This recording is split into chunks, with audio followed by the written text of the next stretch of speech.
Welcome to the Tudor Dixon Podcast. So often we hear politicians on both the left and the right say they are best equipped to protect our kids, and they introduce legislation they claim will do just that. While they're well-meaning and genuine in their efforts, many of these government reforms are not actually getting to the root of the problem, or worse, they end up unknowingly making the problem worse. But the last few weeks, there's been a rare coming together in Washington on an issue we should all want to solve. I've talked about it several times on this podcast, and that is protecting our children online. Today, I'm bringing in someone who's been at the center of much of this work for decades. Maureen Flatley is an expert in government reform and oversight involving children. Her advocacy on Capitol Hill has resulted in the passage of a wide range of reforms of child welfare, adoption, and child abuse and exploitation laws like Masha's Law, a bill that tripled the civil penalty for downloading child sexual abuse material. Maureen, thanks for joining me today. Well, thanks for having me. It's an important topic, and I'm so glad you're interested to explore it. I definitely am. Most of the people listening know that I have 4 children myself, 4 girls, but we've had parents on here who've had issues where their kids have been exploited online, ultimately ended up committing suicide, all kinds of, there's just so much that goes on with this that people don't realize. And I think that most of us are uneducated on how to protect our kids. And even if we think we're educated, there's always new ways people can get to our kids. So if you can explain a little bit about what you've been working on and how you think we can kind of make this safer for our kids. Well, I'm a mom and a grandmother of a whole flock of kids, mostly girls myself. And so this is both personal and professional for me. I often start these conversations by pointing out that I'm the daughter of an FBI agent, and my dad spent most of his career detailed to Capitol Hill, where he worked for the Senate Racketeering Committee, developing testimony against organized crime figures. And that experience, growing up literally as a child watching it every day, has really informed my approach to this problem. I often say that while people try to frame this sometimes as a tech problem, underneath all of it, it's a crime problem. And when you look at the statistics about, I'll use, for example, the cyber tips, so the 32 million cyber tips, almost virtually all of those reports come actually from the tech companies directly, but they can't arrest and prosecute any of the perpetrators who are involved in those various allegations and reports. And the conviction rates are very, very low. So while on one level I understand the concern that tech companies do more, and I think most are actually trying to keep up, at the end of the day, we really have to invest in law enforcement here, because even, something like sextortion, which I know has been a tremendous concern for a lot of parents like us, it seems innocuous. It seems like, well, it, just might be a kid bullying my kid, but with a terrible result.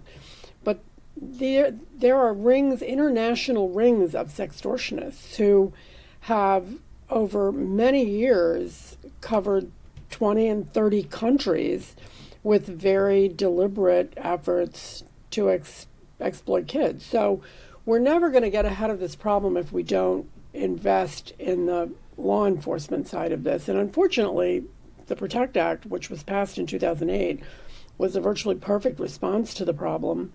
DOJ has almost completely failed, in my view, to implement the law adequately. So we've lost 15 years of building an infrastructure to interdict these criminals. So I hope that everybody can understand that while there are a lot of things that we talk about doing, this is really the most important thing that we have to attack first.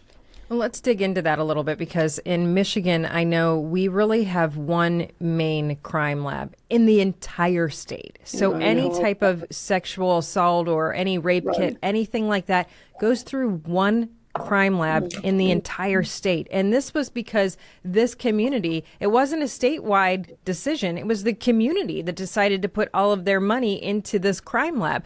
So why, when we look at these massive budgets, I mean, the state of Michigan, I'll pick on our state because I know that we are in the top 5 for rapes per capita in the entire country. We obviously have a sex crime problem outside of being an online problem. But when I talk to the sheriff in this particular community. He's like, look, I can find a sexual crime. I got a person who's committing some sort of a sexual crime every single day in this state. I can locate them and I can arrest them and I can put them behind bars, but I don't have the resources to run everything through the labs. So what is that, when you talk about that, is that what you're talking about? 100%. 100%. So when you think about the 32 million cyber tips, that doesn't necessarily mean 32 million crimes. It just means 32 million reports. I analogize it to mandated reporting in child welfare. So, in a state like Michigan, which is one of the largest populations of kids in foster care, you could have, I'm ballparking, 1 million child abuse complaints a year. But, some of them could just be, neighbors are having a dispute and they make a gratuitous complaint about their neighbor and their kids. It's nothing really serious. Meanwhile, while social workers wade through those, what I would consider to be kind of bogus complaints, they're not getting to the serious and life-threatening stories that need to be addressed quickly. So one of the most critical how does things, that, when you talk about the Protect Act, explain that a little bit. What would that have, had it been implemented the right way, what would that mean? Well, the Protect Act actually has had money appropriated for it that hasn't even been spent. And so, I look at the Internet Crimes Against Children Task Force. Michigan has a great one. And the linkage between municipal, state, and federal law enforcement in this is pretty critical because, one, Internet crimes tend to be interstate activity, but also because we want to aggregate and look at patterns and look at perpetrators that are operating across state lines. So the simple answer to your question about the Protect Act is that had it been fully implemented, we would have been infusing those state Internet Crimes Against Children task forces with more money so that they would have more, just to begin with, more analysts to look at the reports to see if there actually are crimes, more investigators at the local and state level to investigate those crimes, because the tech companies, the best of the tech companies, can't arrest and prosecute anybody. Right. It has to be a law enforcement function. So by failing to implement that over a long period of time, and I blame Congress for this because it's their responsibility to engage in oversight, we would have had a lot more people on the ground doing the work. The good news is that Protect passed almost 16 years ago. There's a new bill in Congress called the Invest in Child Safety Act that would, what I call, right-size the spending on law enforcement in this sector. It's not just handing out blank checks to police departments and the FBI. It's very focused on child exploitation. And that would bring dramatic increases in the number of analysts, the number of investigators, the number of prosecutors, and the number of judges that would look at these cases. And from where I sit as a mom and as an expert in child protection, we can't even begin to address this issue until we attack the criminal side of it. Because I use the analogy, blaming the tech companies for all of this is like blaming a bank for being robbed. You have these cases, I don't know if you guys read about this, but the Chanel store was targeted and, 25 shoplifters went in and stole everything in the entire store. Well, nobody blamed the store. They called the police. And so when you start to talk about the level of organized crime in this issue, we have to get that out of the mix before we're going to see any significant improvements. So I think for people who don't understand exactly what we're talking about, let's just go through in 2023. There were more than 105 million online images, videos, materials related to child sexual abuse. And those were flagged by the National Center for Missing and Exploited Children. So when we talk about this, I think that sometimes people hear, oh, sometimes there's pictures on Twitter or X now, I guess, but formerly Twitter or Facebook or, any of these social media sites. People say, well, this is out there. Why aren't these sites doing something? They, like you said, they can report them. They can't go and arrest these people. They can take them off. But then if you take them off their site, do these people reoccur as someone else? Where is this imagery coming from? Are they getting this from the children themselves? How exactly is this working, and what do we need as parents to be on the lookout for with our own kids? Yeah. Well, I mean, let's talk about what happens with cyber tips. So just like doctors and school nurses and teachers and pastors, the tech companies are federally mandated reporters. That means that if they believe that there is an instance of child exploitation or child sexual abuse, they have to report it. And they do. They're the only real source of reports across the board. So once those reports are made and they go in the pool of cyber tips, now NCMEC does what we call geolocate the pictures. So in other words, they determine to the extent possible where the pictures come from. So one of the important facts is that 94% of cyber tips involve foreign governments. And so when they geolocate the pictures, they refer them out to these other governments who have no real mandate or responsibility to do anything with them. And of course, many of them involve extremely poor countries that really don't have any law enforcement. The remaining 6% are US based. And so that's where we start to think about, okay, what can we do in this country? We can start by evaluating what those pictures are. But right now, because of limited resources, I think the number is something like 3,000 out of 100,000 reports are actually examined. So wow. Problem number one, if my father were still alive, he would be the perfect person to organize this. Problem number one is we actually don't know enough about where those images are coming from. So how much of it is organized criminal activity? And I can tell you from working on Masha's Law that child who was adopted from Russia by a pedophile to be content in his child pornography empire was actually one of the most prolific images on the internet at the time. Literally, probably now millions of pictures. She was rescued in the early 2000s, and her pictures are still all over the internet. So we need to understand, we can't fix a problem we don't understand. So we need to begin by differentiating, where do those pictures come from? So is it 75% organized criminal activity? Because that's a hard target that we can start to go after and disrupt. How much of it is kids producing their own content, foolishly, innocently, or whatever? That's a problem that we can definitely begin to address with education. I think a lot of what's going on is addressed by enforcing existing law, by bolstering our existing investment in law enforcement. And then, Tudor, that to me as a mother, one of the number one things is education, education, education. If we don't let our kids get behind the wheel of a car without driver's ed, we really need to have a digital education approach to this, both for parents and for kids. Florida passed a marvelous bill that we're going to push hard as a model for other states to use. Very simple, because, there have been a lot of ideas promoted here that involve having the government decide when your child can go on the internet, what your child can do on the internet. And I'm here to tell you, as somebody who has spent many, many years watching the in real life child welfare system destroy families, we really don't want to create a digital CPS here. Because we know, I got into this issue as an oversight matter on working on parental rights cases. And so this is something that parents can do more to control and manage. But, oftentimes parents themselves need to have a better understanding of exactly what's involved here.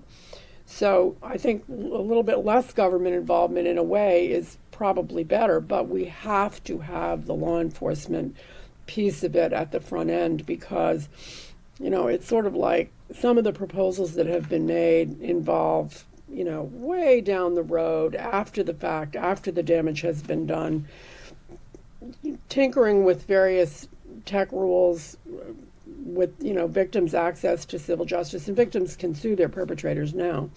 But if we don't get to the heart of this, it's just going to be perpetuated. We'll have countless more victims. So let me ask you, when you talk about 94% of this being coming from other countries, does that mean that the actual images are coming from other countries, or that the offenders are in other countries and they are somehow coming into our country and getting our kids and getting pictures of them, or assaulting them. Explain what that means. Well, it largely means that it isn't U.S. activity. So whether it's the perpetrator is in another country or the child is in another country, it's not a U.S. legal matter. It's something that falls into the jurisdiction of, literally Bangladesh, Algeria, Germany. And so it really isn't something, and this is something that people often don't understand as they kind of go after the tech companies. We don't have jurisdictionally the ability to prosecute a lot of these cases. But at the end of the day, we're not prosecuting enough of the cases that we do have the ability to attack. And I sometimes, Tudor, use the example of Mothers Against Drunk Driving, which is really one of my very favorite examples of grassroots advocacy. So, tragically, Candy Lightner's daughter was killed by a drunk driver. She very quickly realized that this was a guy that had been arrested for DUI many times, had never gone to jail. And so she started paying attention to the sentences the judges were handing out. And very quickly, within a period of 4 or 5 years, we went from it was basically legal to drive drunk and kill somebody with your car to having really stiff sentences. And we've seen the number of fatalities due to drunk driving go way, way down. And I think that we need to structure sort of the same kind of deterrence, if you will. As long as the focus is on the tech companies who aren't the ones perpetrating against the kids. They may be a platform that the crime happens to appear on, but unless we start to really attack the people who are directly harming the kids, we're not going to stop this victimization. And in fact, I said this, I was at the hearing in Congress a couple weeks ago, and I said to someone, look, we've lost 16 years because Congress didn't bother to enforce a bill that is now a law that was literally, at the time, one of the perfect responses to this problem from a law enforcement perspective. And so now we have to start now, because if you look at the explosion of the activity in those 15 years, I just think I get up every morning and one of the first things I think of is how many of those kids could have been protected if we had done our job at the front end. And so we can come up with a lot of, and you said it at the beginning, I think virtually everyone who's weighed in on this is well-intended.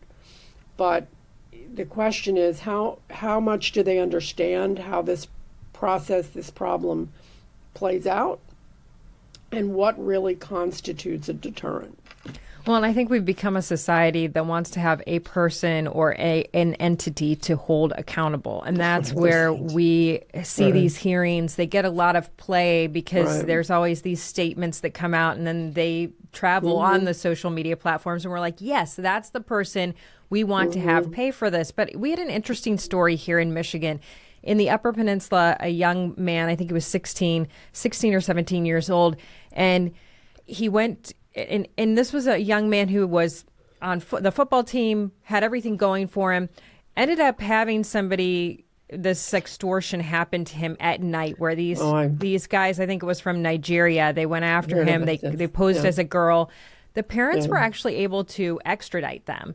And they have never stopped fighting. And I think that's kind of what you're talking about with Moms Against Drunk Driving is like you really have to say, we're going to take this to the next level and say, no, I'm not okay with the fact that they're going to get 5 months and get off. I'm going to keep fighting until the next person doesn't ever have a chance to do this again. And I think we've kind of gotten away from that tenacity with crime, but we have to get back there. 100%. Now, I know about that case, and in fact, I'm fairly certain that the gang that was involved in that case is one of the gangs that's on my radar. It's a Nigerian sextortion gang called the Yahoo Boys, and it's sort of loosely organized, but it's well organized enough to operate multinationally and to perpetrate crimes all over the world, literally. And so I work with a group called Stop Child Predators, started by the wonderful Stacey Rumenap, who is kind of the Candy Lightner of this issue. She wasn't a personal victim, but she recognized a long time ago that this law enforcement piece was really crucial. And so you just gave me the perfect example of one of the targets that we're going to take on. and it's the Yahoo Boys who have been responsible for some gruesome sextortion cases. I mean, including having kids commit suicide. They were so distraught by what happened. But, this is all about personal responsibility, too. And I think we can shift the blame to the easy targets, to the deep pockets. I think some of what has driven the criticism of the tech companies has been, quite frankly, opportunism, because who has deeper pockets than they do? But it doesn't take the criminals off the street. And so when you start to talk about a gang like the Yahoo Boys, and I reference my own father's work because, he developed Joe Valachi's testimony against the mob, and that ended up being a global undertaking. But that's how we start to develop a solution. And I love that story. And actually, I might want to get in touch with that family, because that's how you do it. Yes. You hold the actual perpetrators accountable. And pretty soon, two things happen. One, you take the criminals off the street and you start to disrupt and discourage the activity. But also, the process of doing it is educational for the public. And so people can see that this is a lot more complicated than they would like to think so. I know members of Congress who just want to wave a magic wand and, they think suing the tech companies. Somebody asked me about what I thought about the hearings a couple weeks ago, and I said, if I had been Mark Zuckerberg, and, I'm not here to defend the tech companies, but if I had been Mark Zuckerberg, this is what I would have said. I would have said, Congress has had 16 years to build a world-class child exploitation interdiction system, and they haven't really lifted a finger. The GAO just came out with a scathing report about DOJ's failures to work this issue. And the tech companies are the only reporters of this activity, only meaningful reporters in the mandated reporting system. But they're not the police. And so they hand the cyber tips over, but a tiny percentage of those cases are prosecuted. And this is a public safety problem. So at the end of the day, I think one of the things I love about these stories where families, do pursue justice especially in criminal court, is that it shows the public exactly what's going on. That this isn't some wave a magic wand scenario. This is, boots on the ground, giving law enforcement the tools they need, and connecting those dots. Because honestly, it's these gangs that are, this isn't some, kind of innocuous little activity of somebody sitting in his bedroom in Milwaukee. It's these people know what they're doing. Yeah, this is organized crime, and it's just a different form than we're used to hearing about. Exactly. So when you talk, but before I let you go, I just want to get into when you talk about education and you say, well, children and parents need to be educated. And I believe this because I'm in the situation where this was not a thing when I was a kid. I have no idea what they're facing online, but I don't feel like there are great resources out there for me to find out how I protect them. Is there something that I'm missing? Is there a way for us to point parents in a direction where it's like, okay, here's the facts, and this is what you need to teach your kids? Or is this something our schools should also have a course on? I mean, I'm really looking for those answers.